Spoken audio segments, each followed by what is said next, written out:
아멘, 아멘. 자, 오늘 본문의 말씀을 데살로니가전서 4장 1절부터 9절까지의 말씀을 통하여서 그 지역에 시대에 가지고 있었던 그런 크게 두드러지는 두 가지 문제에 대한 이야기에 오늘 바울이 답을 하는 그런 본문의 이야기가 되겠습니다. 그게 먼저 서론부터 말씀드리면 이 지역 가운데 가지고 있었던 큰 문제 중에 한 가지가 있었는데, 그것은 뭐냐면 이 당시에 가지고 있었던 큰 음란함의 문제입니다. 음란의 문제. 그리고 또 한 가지의 문제가 있는데, 그 또 한 가지의 문제는 극단적인 이렇게 종말론, 그러니까 또 다시 말하면 어떻게 보면 극단적인 그런 미래에 대한 기대, 소망, 예를 들어서 요즘에도 보면 그 종말론자들이 여기 한국에도 예를 들면 신천지라든가 그런 이단들이 가지고 있는 그들의 모습이 거의 대부분 14만 4천 명, 즉 이들을 얘기할 때 극단주의 종말론자들이다 이렇게 얘기합니다. 근데 이게 지금 시대만 있는 게 아니라 이 데살로니가 이 지역에 살고 있는 고린도라고 하는 큰 지역 가운데 있었던 이 모든 지역에, 데살로니가 지역도 마찬가지로 이 지역에도 마치 이와 같은 큰 두 가지의 문제를 가지고 함께 이들도 고민하고 어려워하였습니다. 특별히 여기 본문의 이야기를 보면 이 크게 두 가지를 얘기하고 있는데, 첫 번째 이야기가 뭐냐면 이 일들에 대해서 바라봅니다. 먼저는 그 지역 가운데 우리가 보통 어렵고 삶이 힘들고 곤고함을 당하고 어떤 큰 문제를 당할 때 우리는 그곳에서부터 벗어나려고 하는 그런 사람들의 마음들이 있지요. 그래서 그 문제 속에서, 고난 속에서, 고통 속에서 그것을 벗어나게 만드는 아주 큰 힘이 되는 것도 결국은 뭐냐면 천국에 대한 소망입니다. 이 천국에 대한 소망을 가지고 있으니까 오늘 고통을 당하고 있지만 그 고통에서부터도 이길 수 있는 힘들이 나와집니다. 그런데 이게 그 당시에 가지고 있었던 그런 큰 문제 중에 한 가지는 뭐냐면 그 정도로 끝나지 않고 극단주의적인 종말론자들이 그 당시 팽배했던 거예요. 삶이 어렵고 핍박받고 고난받는 그런 상황 속에서 그들에게 있어서 잘못되어진 교리들이, 이론들이 따라 들어오게 됩니다. 곧 예수님 재림하신다 라고 하는 거예요. 곧 예수님 재림하신다. 그러니까 곧 예수님이 재림하실 것이기 때문에 우리는 굳이 지금 이 땅 가운데서 직장을 가지거나 아니면 이 땅 가운데 굳이 그렇게 막 힘들고 어렵게 어떤 여러 가지 일들을 할 필요 없다. 그리고는 그들 스스로 거룩함을 선택합니다.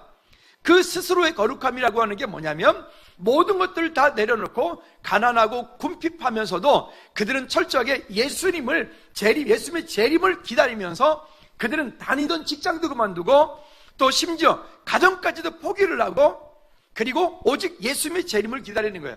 어떻게 보면 한편으로 보면 대단히 믿음이 있는 것 같지만, 그러나 또 다른 한편으로 보면 그들은 믿음 있는 것이 아니라 삶을, 이 믿음이라고 하는 것을 빙자하여서 삶을 도피하는 사람들이 되어지는 거예요. 근데 지금 시대도 마찬가지로 그런 사람들이 대단히 많죠.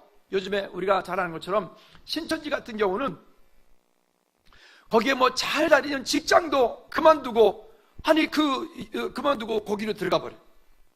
요즘에 정규직 되기가 얼마나 힘들어요. 뉴스에 보니까 정규직 만든 것 때문에 또 난리가 났던데, 정규직 되기, 그런데 그 어떤 대학병원에 정규직 취업이 됐어요. 그것도 들어가기도 힘든 일인데, 근데 거기 들어갔는데 그것도 포기해버려요. 그래서 왜 그렇게 하느냐 하면 이유가 있는데, 그 신천지가 가지고 있는 교리 때문에 그렇습니다.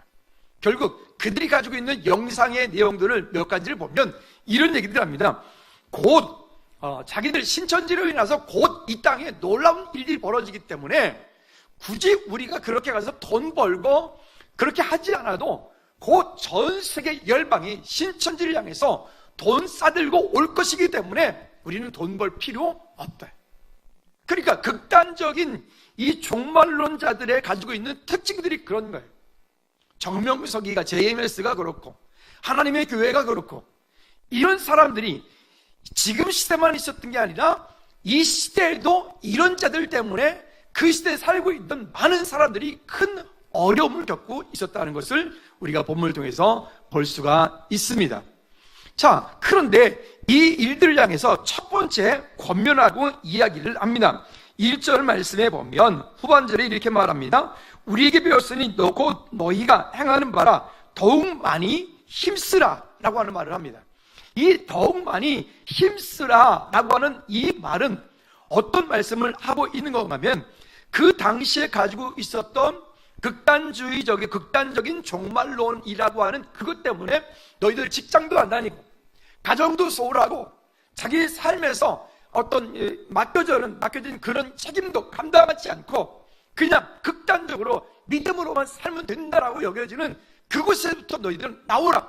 그리고 다시 바울이 권면하는 게 뭐냐면 너희들 원래 우리의 삶 가운데 맡겨주었던 그런 직장의 일, 가정의 일, 아니면 우리 각각에게 교회 가운데 직분적으로 맡겨줬던 그런 일들을 향해서 최선을 다하고 힘써서 얘기하라. 여기 힘쓰라는 말이 그래서 나왔는데 이 힘쓰라는 말은 우리가 어떤 악한 일, 나쁜 일에 대해서 말하는 것이 아니라 선한 일, 하나님이 기뻐하실 만한 그 선한 일에 대해서 열심을 가지라 라고 하는 이야기에서 이 이야기를 하고 있습니다. 다시 말하면 바울은 자신이 그 일상에서 우리에게 맡겨졌던 그 일상으로 돌아가서 그 일상 가운데서 삶의 예배, 삶 속에서의 하나님과 동행하는 삶, 이와 같은 삶들을 우리가 살지 않으면 그와 같은 믿음들은 다 그것은 어찌 보면 거짓 믿음이 되어지는 거예요. 그리고 믿음을 빙자하여서 자기들의 삶을 보이지 않게끔 도피처로 삼아버리는 거예요. 여러분, 혹시 우리가 이 땅 살면서 우리도 종종 보면 그런 일들을 많이, 지금은 그렇게 잘 모르겠습니다만은 예전에는 보면 가정도 포기하고 삶도 포기하고 이단이 아니더라도 저 기도원에 가가지고 365일 이렇게 붙어있는 분들이 있어요.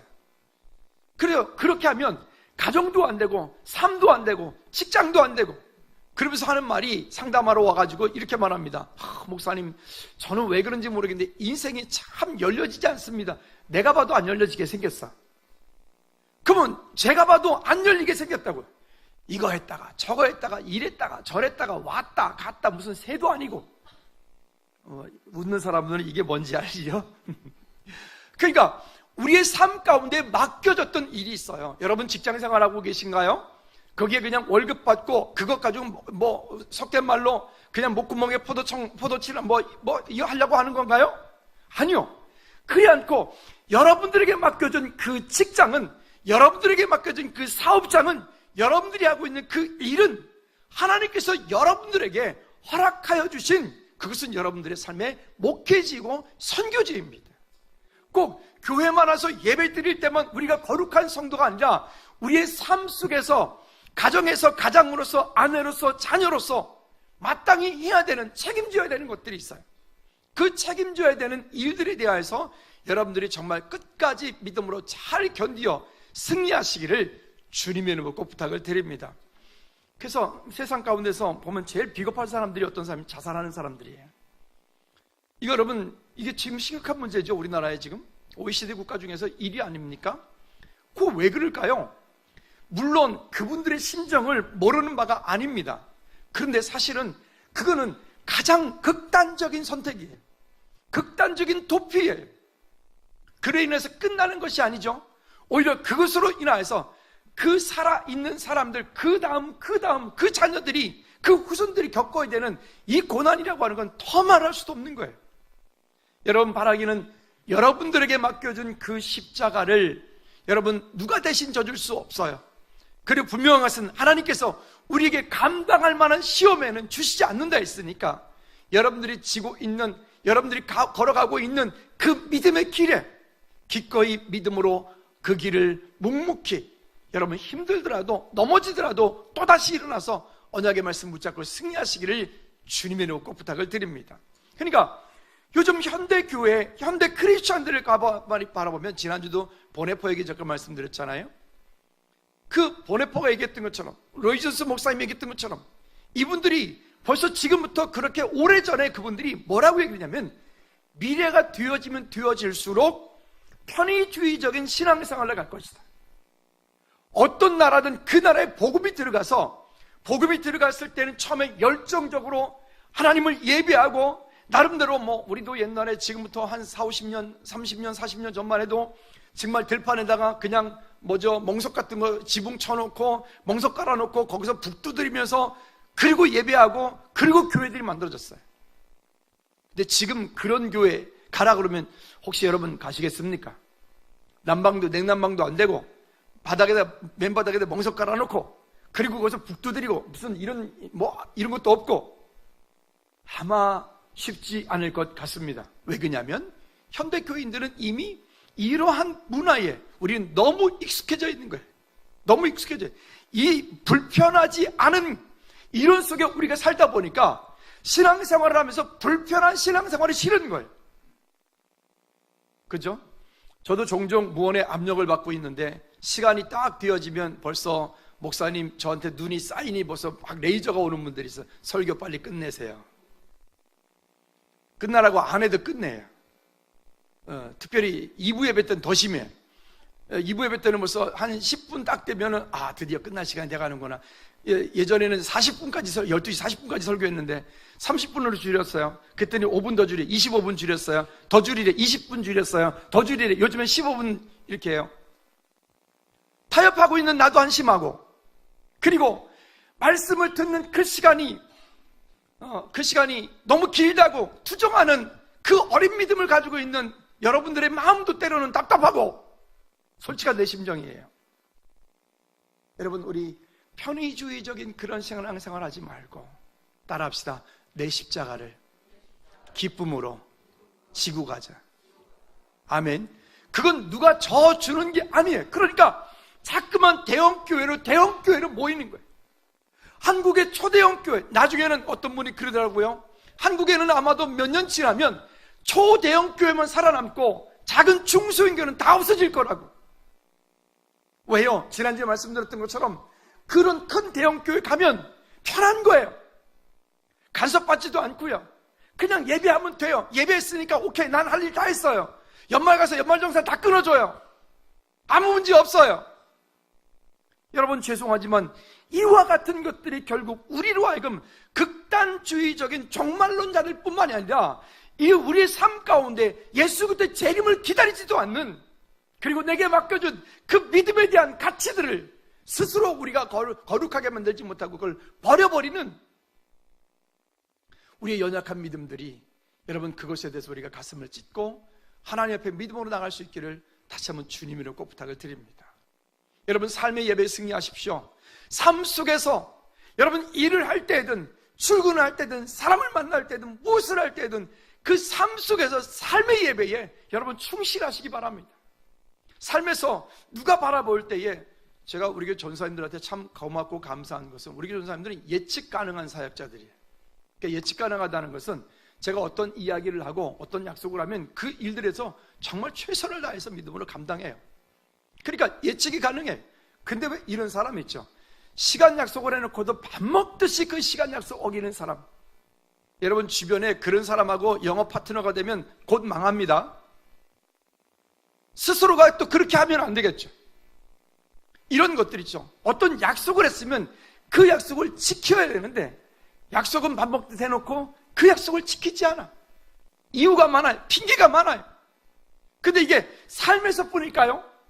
아니요. 그거는 우리가 하나님 앞에 믿음 생활에서도 마찬가지.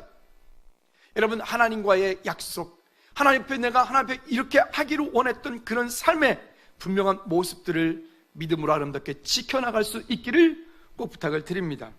오늘 여기 1절에서는 이 부분에서 짧게 이야기를 했지만 왜 바울이 지금 4장 1절에서 이 이야기를 했는지 짧은 얘기를 했어요. 여기는 그런 배경도 우리 본문에서 구체적으로 나오지 않아요. 그렇지만 이 이야기를 한 데는 이와 같은 배경들을 가지고 있어서 바울이 이 이야기를 했다. 다시 한번 따라합시다. 삶의 예배를 승리하겠습니다. 여러분, 삶의 예배에서 승리하셔야 돼요. 맡겨진 일, 가정의 사역, 어떤 가정에서 여러분 하는 일들, 직장에서 하는 일들, 사업에서 하는 일들, 여러분 무엇인가 하나를 하더라도 최선을 다해서 믿음으로 감당할 수 있기를 주님의 이름으로 꼭 부탁을 드립니다. 자, 두 번째는 하나님의 뜻을 그러면 바라보아야 돼요. 그 하나님의 뜻, 3절 말씀에 보면 이렇게 말씀을 합니다. 시작. 하나님의 뜻은 이것이니, 여기 보면 첫째, 하나님의 뜻은 이것이니 라고 말해요. 하나님의 뜻. 그러면서 그 다음 절에 이어서 계속 이야기를 합니다. 자, 3절 다 같이 한번 읽어봅시다. 하나님의 뜻은, 시작. 하나님의 뜻은 이것이니 너희의 거룩함이라 곧 음란을 버리고, 여기 보면 하나님의 뜻에 대한 이야기를 해요. 하나님의 뜻. 그 하나님의 뜻을 얘기할 때 하나님의 뜻, 결론적으로 말씀드리면 거룩함이다 라고 말합니다. 좀 다른 말로 이걸 성화되어가는 과정이라. 우리는 이 땅 가운데서 스스로 거룩해진 사람은, 아니 스스로 거룩해질 사람은 아무도 없어. 세상의 모든 종교는 그들이 행하는 율법을 지키고 뭔가 의를 이루어서 거룩해진다라고 생각을 해요. 여러분, 그거는 큰 착각입니다. 지난 겨울에 우리 이제 가족여행을 이제 갔다 왔는데요, 유럽의 어떤 곳에 가서 성당을 들어갔다 나왔는데, 이 자리에 지금 있는 윤모 집사님께서 나오자마자 저한테 그러는 거예요. 목사님, 진짜 즐거운 시켜들 와가지고 다 와서 이거 봐야 됐다. 이게 진짜 천주교, 이거 진짜 전에 우리 교회 어떤 분들이 천주교 제가 이렇게 비판한다 해가지고 시험 들어가지고 우리 교회를 떠났어요. 여러분, 마지막 때에 캐톨릭 사상 정말 여러분 경계하시고 주의하십시오. 교회가 점점 천주교화 되어가요. 로마 캐톨릭화 되어가요. 그는 여러분, 우리가 믿는 하나님과 그들이 믿는 하나님, 글쎄요, 이름이 조금 비슷하긴 하지만 그들이 말하는 것과 우리가 말하는 게 달라요. 우리는 오직 구원자가 예수 그리스도 외에는 없다 그래요. 하나님과 우리 성도 사이의 중보자가 오직 예수 그리스도 외에는 없다고 말을 해요. 맞습니까? 근데 그들은 그렇게 말하지 않아요. 수도 없이 많은 한 3천여 명의 성자를 만들어서, 얼마 전에 죽었던 테레사, 물론 좋은 일 한 사람 맞습니다. 그렇지만 그 좋은 일 한 사람 맞지만 그 사람이 구원받았는지는 난 모르겠어요. 왜요? 그가 살아있을 동안에 인터뷰했던 내용들을 녹취한 것이 있는데 그 영상을 제가 봤거든요. 보니까 가는 길이 다를 뿐이지 불교나 기독교나 천주교나 다 똑같다. 강 건너 어떤 사람하고 똑같아. 요즘에 문제가 많죠. 여러분, 속지 않길 바랍니다. 할렐루야. 우리 안에서, 여러분, 이것은 왜 기독교가 지금까지 이렇게 그 시간 동안에 전 세계를 향해서 복음이 확산되어 갈 수 있었을까요? 어느 나라는 가는 나라마다 그 땅 가운데서 적당하게 타협하고 적당하게 어떻게 우리가 보면 이런 것들을 다 품고 갔다라면 아마 벌써 없어졌을 거예요. 그렇지 않습니다. 기독교는 어느 나라는 가면 그 나라의 문화에 관해서는 대단히 관대함들이 있지만 복음에 관해서는 예수님이 그리스도이고 이 그리스도 예수로 말미암은 구원이 외인 다른 구원이 없다라고 하는 이것에 관해서는 대단히 독선적이고 고집이 있고, 이거는 완고함, 이거는 정말 흐트러져서는 안 되는 거예요. 아니, 우리나라 예전에 전쟁 때에도 그런 이야기들이 많죠. 교회에서 쳐들어와가지고 거기에 이민군들이 들어와서 이 얘기합니다. 예수님의 저 사진 갖다 딱 놓고 예수님의 사진을 밟고 지나가면 살려주겠다. 안 밟고 지나가면 이쪽방으로 들어가라. 그좀 총불이 뚫어야 되고. 많은 사람들이 목숨을 얻기 위해서 예수님의 사진을 밟고 지나갔어요. 근데 그 중에서 많은 사람들은 그러지 않고 차라리 그냥 이쪽 방으로 죽으러 들어갔다고요. 여러분 같으면 어떻게 하시겠어요? 이 편안한 곳에 익숙해 있는 오늘 우리에게 만약에 그런 신앙의 갈등, 그런 시간이 왔을 때 여러분 어떻게 하시겠어요? 여러분들에게 아니 그거 그냥 밟고 지나가면 살아, 아무 문제 없을 거예요. 그런 갈등이 왔을 때 여러분 예수님의 사진을 안 밟을 자신이 있으세요? 그리고 그 시간에 그래 나는 예수님 때문에 죽겠어 라고 선택하고 그 죽음을 선택한 그들이 모여있는 그 마음속으로 들어갈 수 있겠냔 말이죠. 참 시대가 어려운 시대에 우리가 살고 있다. 우리가 뭔가 지식은 정말 많이 가지고 있지만 정작 하나님을 향한 우리의 믿음은 우리 열정은 우리가 종종 그 타협하는 것들 때문에 하나님이 얼마나 탄식하실까. 저는 이런 그 짐을 종종 가지고 있어요. 새벽 예배 끝나고 여러분 성도를 위해서 어려운 가정도 위해서 기도하다가 종종 이런 마음이 들 때가 있어요. 지금 주님이 이 땅에 재림하시면 우리 성도님들은 모두 천국 갈 수 있을까? 모두 천국에서 만날 수 있을까? 저는 이 질문이 있어요. 이게 늘 짐이에요. 근데 어떤 분들을 생각하면 그분들은 너무 편안해. 확실해. 근데 어떤 분들을 생각하면 정말일까? 여러분, 오늘 우리의 염려가 헛된 염려가, 제가 염려한 것이 헛된 염려가 되기를 다시 한번 여러분 꼭 부탁을 드립니다. 할렐루야. 우리 모두가 이 땅 가운데 너무 편한 곳에 길들여져 있는 이 시대에 다시 한번 하나님을 위해서 믿음으로 설 수 있기를 바랍니다. 자, 그런데 우리 여기 본문 돌아가 볼까요? 이 하나님의 뜻이 거룩함이다. 그 성화되어 가는 과정, 성화되어 가는 삶이라고 말했는데, 이 성화되어 가는 과정 가운데 가장 큰 문제를 하나 꼽았는데, 여기 보니까 음란을 버리고 라고 말합니다. 음란을 버리고. 당시에 그 헬라인들이 가지고 있는 최고의 가치가 뭐냐면 향락을 최고의 가치로 두었습니다. 향락. 그래서 그 당시에 우리가 알고 있던 많은 그런 목욕탕 문화, 있죠, 범죄하는 문화, 그런 온갖 그런 잡스러운 그런 죄스러운 것들이 그 당시에 아주 홍수를 이루었던, 마치 지금 우리나라 같아요. 우리나라 사우나, 찜질방 아주 최고죠. 일본 사람들은 우리나라 찜질방 투어 온다 그러네요. 그래서 그 당시에는 이런 말이 있었다고 합니다. 창녀는 향락을 위해, 정부는 바람피는 여자 말하는 겁니다. 정부는 육체를 위해, 아내는 자식을 위해 무엇을 하니? 향락이 그 시대에 헬레니즘이 가지고 있었던, 헬라인들이 가지고 있었던 최고의 가치가 향락이었다는 거예요. 여러분, 세상의 가치에 우리의 믿음을 타협하지 않기를 주님의 이름으로 꼭 부탁을 드립니다. 따라합시다. 불편함을 감수하자. 우리는 이 믿음을 지키기 위하여 불편함을 감수하는 거예요.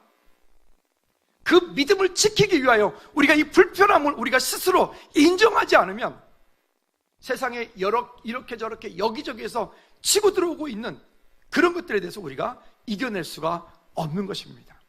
그런데요, 이 음란함이라고 하는 것이 얼마나 무서운지를 볼까요? 어디를 보시면 에베소서 5장 5절 말씀 먼저 한번 보도록 하죠. 시작. 너희가 정녕 이것을 알거니와 음행하는 자와 더러운 자나 탐하는 자, 곧 우상 숭배하는 자, 그리스도 하나님 나라에서 기업을 얻지 못하리라. 이런 사람들은, 음행하는 사람들은, 여기 더러운 자, 탐하는 자, 우상 숭배하는 자, 이와 같은 사람들은 그리스도와 하나님의 나라에서 무엇을 얻지 못한다고요? 여러분, 이것처럼 큰 벌이 어디 있어요? 이것처럼 이 땅에 살면서 아무리 모든 것을 완벽하게 했다 할지라도 하나님 나라의 기업을 얻지 못한다면, 여러분, 이것처럼 우리가 정말 조심해야 될 게 또 어디 있겠어요? 우리나라가 예전에는 혼인빙자 간음죄라고 하는 게 있었어요. 그러니까 쉽게 말하면 바람 피우면 집어넣을 수가 있었다고요. 근데 이제는 성자기 결정권, 아마 그것에 대해서 손을 들어준 그 사람들은 지그들이 그렇게 사는 것 같아요. 나쁜 놈들이 성경의 가치를 허려버린 거예요. 그 이후로 여러분 어떻게 됐습니까? 아예 이제는 여러분 안방극장 TV 보는 그 TV 같은 데서도 보면 아예 그냥 그런 일이 일상화되어진 이야기들로 드라마가 나오고, 직장 다니는 사람들이 여자분들이 됐던 남자분들이 됐던 애인이 없으면 바보고 그렇습니까? 성경이 이렇게 말을 해요. 여러분, 무서운 말인데요, 바람을 피우면 어떤 일이 있다고 말하냐면 간이 빵꾸가 난대. 간이 이쪽이구나. 진짜로 우리가 믿음을 지키며 하나님의 은혜 가운데, 이게 참 아픈 얘기가 될 수 있고 우리의 마음을 찌르는 얘기도 될 수 있지만, 왜 이렇게 성경이 강력하게 우리에게 이뤄지기를 할까요? 그리고 또 5장 3절 말씀에 이렇게 말합니다. 음행이 얼마나 무서운지 보십시오. 시작. 음행과 5장 3절 PPT 왜 안 나옵니까? 뜰 때까지 잠깐만 기다려주세요. 공사 중이죠? 안 나오나요? 없습니까? 넌 잘 나눠두세요. 제가 읽어드릴게요. 음행과 온갖 더러운 것과 탐욕은 너희 중에서 그 이름조차도 부르지 말라. 이는 성도에게 마땅한 바니라. 여러분, 그래서 우리가 교회 공동체에서 서로 부서들끼리 모이고 셀비들끼리 모이고 할 때 농담이라도 이런 얘기들은 하지 마세요. 농담이라도. 아멘. 여러분, 이거는 말이 얼마나 무서운지 몰라요. 그렇게 한번 분위기가 가버리면 어느 순간인가 교회가 그렇게 분위기가 돼버리는 거예요. 오죽하면 옛날에 예배당 그러면 옛날에 속된 말로 뭐라 그랬어요? 연애당. 학생들이 교회 왜 가니? 연애하려고.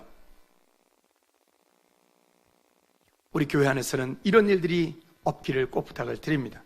그러니까 여러분, 결국 음행의 결과는요, 어떤 큰 결과를 가지고 오냐면 잠언 6장 32절 말씀에 보면 이렇게 말합니다. 시작. 여인과 간음하는 자는 무지한 자라. 이것을 행하는 자는 자기의 영혼을 망하게 하며. 여기 이렇게 하는 사람, 음행하는 사람, 자기의 영혼을 멸망시켜요. 바람 피지 말아요. 옆 사람한테 얘기합시다. 바람 피지 말고 삽시다. 아니, 영적인 바람도 똑같아요. 예수님 외에 다른 것을 바라보는 것도 영적인 바람이에요. 자기 자신에게 따라합시다. 영적인 바람 피우지 말자. 오직 예수님 외에 다른 것 쳐다보고 있으면 바람 필 똑같은 거예요. 물론 부부로서 살아가면서 그런 것도 마찬가지. 또 두 번째는요, 보면 잠언 5장 19절 말씀에 보면 이렇게 말씀을 합니다. 시작. 그는 사랑스러운 안사슴 같고 아름다운 암노루 같으니 너는 그의 품을 항상 족하게 여기며 그의 사랑을 항상 연모하라. 이와 같은 일들, 이게 아닌데 다른 건가 봅니다. 잘못 넣었네요. 어떻게 보면 결혼하고 가정을 이루어갈 때 그 가정에서의 그 아내로 족한 일들이 되지 않으면 우리는 어떻게 되냐면 인격을 파괴시키고 결국 자신과 타인의 인격까지 파괴시켜버립니다. 여러분, 그래서 항상 우리가 주의하고 또 주의해야 될 부분들이 여기에 있습니다. 또 잠언 5장 8절 말씀에도 보면 그래서 결국 우리에게 어떤 말씀을 하고 있는가 하면 시작. 내 길을 그에게서 멀리 하라. 그의 집 문에도 가까이 가지 말라. 여기에 그에게서 멀리 하라. 그리고 그의 집 문 가까이도 가지 마라. 결국 뭐냐면 이렇게 일들을 하게 되어지면 11절 말씀에 잠언 5장 11절 말씀에 보면 뭐라고 얘기하면 그리고 이런 걸로 해서 육체를 상하게 만든다라고 말합니다. 여러분, 우리가 하나님 앞에서 이 음행한 일들, 사람이기 때문에 우리가 살아가다 보면 종종 그런 일들이 우리 마음속에도 삶 속에도 찾아옵니다. 다가옵니다. 설교할 때도 참 어렵게 이야기할 수 있는 부분들이 이런 부분들인 것 같습니다. 여러분, 그럴 때라도 우리가 속지 않고 믿음으로 우리 스스로 거룩하게 구별할 수 있기를 주님의 이름으로 꼭 부탁을 드립니다. 세 번째는 그러면 우리가 어떻게 살아야 될까요? 하나님의 가르침을 받아 서로 사랑하라라고 말합니다. 자, 여러분, 로마서 13장 8절과 10절 말씀을 한번 같이 읽어볼까요? 로마서 13장 8절과 10절 시작. 피차 사랑의 외에는 아무에게도 아무 빚도 지지 말라. 남을 사랑하는 자는 율법을 다 이루었느니라. 간음하지 말라, 살인하지 말라, 도적질하지 말라, 탐내지 말라 한 것과 그 외에 다른 계명을 있을지라도 내 이웃을 내 자신과 같이 사랑하라 하신 그 말씀 가운데 다 들었느니라. 이웃에게 악을 행하지 아니하나니 그러므로 사랑은 율법의 완성이니라. 그래서 우리가 이 땅에 살면서 결국은 이 사랑은 우리가 인간적인 사랑을 말씀하고 있지 않습니다. 가족 그 안에 조건이 뭐냐면 그리스도 안에서의 사랑입니다. 그렇다고 인간적인 사랑을 하지 말라는 얘기가 아닙니다. 그것은 그리스도의 그 사랑 안에서라고 하는 조건이 먼저 있은 이후에, 그리고 우리가 서로 피차 나누고 피차 섬기고, 우리가 지지난주에 말씀드렸던 것처럼 경계하고 권면하고 하는 이와 같은 일들을 우리 삶 가운데서 함께 이루어가라고. 그래서 신앙생활은 혼자 하는 것이 아니라 함께 하는 것입니다. 함께. 셀이라고 하는 우리 교회에서 가장 작은 공동체인데, 이 셀 모임에서 나 혼자 하는 게 아니라 그 셀 공동체에서 함께 의논하고 함께 이야기도 하고 함께 기도 제목도 나누고, 그 공동체에서 또 제자훈련 속에서 함께 그 속에서 또 갈등했던 이야기도 또 나누고, 그리고 말씀을 통해서 응답받고 하는 이와 같은 삶들이 저와 여러분 가운데 있기를 다시 한번 주님을 꼭 부탁을 드립니다. 그래서 신명기 6장 4절 5절 말씀에도 보면 우리가 잘 아는 이렇게 말씀을 합니다. 시작. 이스라엘아 들으라. 우리 하나님 여호와는 오직 유일한 여호와시니 너는 마음을 다하고 뜻을 다하고 힘을 다하여 내 하나님 여호와를 사랑하라. 하나님을 사랑하는 그 일에, 그 자리에 저와 여러분들이 함께 있어야 될 줄로 믿습니다. 이 일들을 우리가 하지 않으면 우리는 사람이기 때문에 종종 너무 쉽게 넘어져 버리는 수가 있습니다. 9절 말씀이 또 이렇게 말합니다. 9절에 시작. 형제 사랑에 관하여는 너희가 쓸 것이 없음을 너희들 자신이 하나님의 가르침을 받아 서로 사랑함이라. 아멘. 여러분, 우리가 그리스도 안에서 이 믿음의 공동체를 이루어갈 때 아까 서두에 말씀드렸던 크게 두 가지의 문제, 이 어떻게 보면 극단주의적인 종말론에 빠진 사람들, 아니면 음란함에 빠진 사람들, 이 두 가지의 특징이 있는데요. 이 특징은 뭐냐면 사랑을 받지 못한 사람들입니다. 사랑을 받지 못하였기 때문에 어느 순간인가 그런 곳에 빠지게 돼요. 어느 순간인가 그것에 대해서 뭔가를 탐닉하기 시작을 해요. 그런데 이와 같은 사람들이 삶이 되어지지 않도록 우리가 그리스도 안에서 이 공동체 안에서 서로 그리스도의 사랑 안에서 하나가 되어지고, 사랑 안에서 서로 관심 갖고 있고, 사랑 안에서 서로 아파하고 서로 같이 공감할 때 하나님의 사랑 가운데서 우리로 하여금 하나님을 저버리는 그런 일들을 하지 않고 오늘 얘기하는 것처럼 우리 안에 거룩함, 즉 성화되어가는 믿음의 삶이 되어질 줄로 믿습니다. 물론 이 모든 것들의 우리 안에 중심에는 항상 예수 그리스도 안에서라고 하는 조건이 있어야 됩니다. 결론입니다. 그러면 성도의 삶을 어떻게 해야 되느냐? 결국은 보니까 7절 8절에서 말하는 것처럼 우리를 거룩하게 하시려고 부르신 하나님의 뜻을 깨닫고 스스로 절제하고 자신의 몸을 성결하게 만들어야 된다라고 하는 것과, 또 9절 말씀에서 우리가 읽었던 것처럼 성도는 하나님을 사랑하는 자들과 동시에 형제를 사랑하는 자이다. 나 혼자 사는 게 아니에요. 우리가 형제를, 우리 이웃을 함께 돌보고 함께 교제하고, 세 번째는요, 영적인 훈련과 삶이 잘 되어 있는 믿음의 사람들이 되어야 됩니다. 그래서 영적인 우리의 건강도 우리가 흐트러지지 않도록, 게으르지 않도록, 여러분 평상시에 우리의 삶이 영적인 훈련이 되어지지 있지 않으면 우리는 어려움이 올 때 금방 넘어집니다. 금방 포기합니다. 여러분, 그러므로 우리가 이 땅 사는 동안에 하나님을 저버리는 자 되지 않기를 주님의 이름으로 축복합니다. 그 하나님을 저버리는 것 때문에 결국 우리의 믿음뿐만이 아니라 우리의 미래 인생까지, 나 혼자 그렇게 되어지는 게 거기서 끝나지 않고 내 자녀들까지도 이와 같은 영적인 타격을 받지 않도록 저와 여러분들이 믿음 안에서 승리하는 우리 모든 성도 되어지기를 주님의 이름으로 축복합니다. 이 시간 우리 다 같이